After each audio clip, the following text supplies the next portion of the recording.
Nag-file po ako ngayong umaga ng plunder case laban kay dating Pangulong Rodrigo Duterte at kay Senator Bongo. Ito ay tungkol sa mga government projects totaling 6.6 billion na inaward nila dun sa tatay at kapatid ni Bongo. Boss, Ito po ay maliwanag na plunder at elemento ng plunder charge ay nandito sa kaso nito. Sir, pwedeng malaman magkano po yung nabulsa? May actual amount po ba tayo na naibulsa mismo ng Presidente at Senator? Lahat po yun ay inaward sa pamilya. The way the plunder is defined by law, pagka nakinabang ka at ang pamilya mo ng ill-gotten wealth, kasi ito, ginamit nila yung kanilang posisyon, authority at influence para mabigay at ma-corner yung mga proyekto. 184 government contracts ang inaward nila sa tatay at kapatid ni Bongo. Ang total nga ay 6.6 billion pesos. Sir, sorry, hindi ba kailangan i-prove na yung threshold na 15 million ay yun ang dapat na naibulsa? Sobra-sobra ito, no? Ito ay plunder many times over. Kasi ang threshold ng plunder, according sa Ombudsman, is 50 million. At kung 75 million, according naman doon sa website ng Supreme Court, lahat ito ay kumbaga pasok na pasok many times over doon Hindi sa kailangan, sir, threshold. na patunayan na 50 million at least na ibulsa.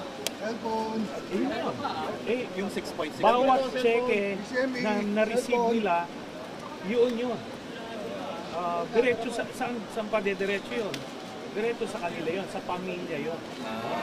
Because brother and father yung contractor. Yes, kasi pagka-beneficiary ka at pamilya mo, first degree ito ng consanguinity, no? So, maliwanag po yan. Wala nang lusot dito. Sir, although nagawa niyo camera po, bakit sa DOJ, hindi sa Ombudsman? Nag-file po tayo dito sa DOJ dahil unang-una dahil may concurrent jurisdiction, tapos naniniwala tayo na mas may access yung DOJ sa iba't ibang ahensya to validate yung mga dokumento na ipinahal namin sa DPWH, DTI, at sa COA, no? Tapos marami pa silang pwedeng makuha dito, nagbabayad ba ng taxes itong mga kumpanya nila Bongo, ng tatay niya at ng kapatid niya. Tapos pati yung mga nag-joint venture, mga nagpagamit na mga AAA companies, liable din sila dito, pwede rin sila maisama doon sa plunder. So mas malawak na investigasyon ito. Sir, wala po kinalaman na bumaba lang ABS. Well, ngayon lang ako nag-file nito. And tama siya kasi 2007 pa nila ito ginagawa, no? 2007 hanggang 2018. Itong accumulated na nakuha namin na dokumento.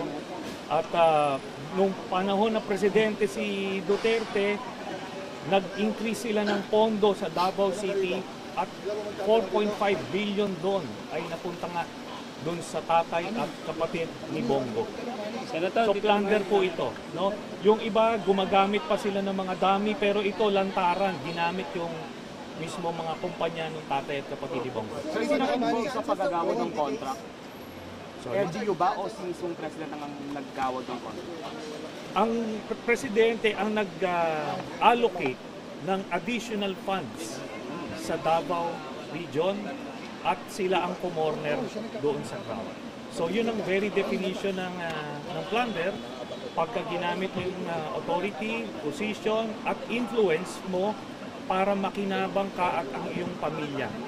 So maliwanag na maliwanag ang mga elemento ng plunder dito sa kaso.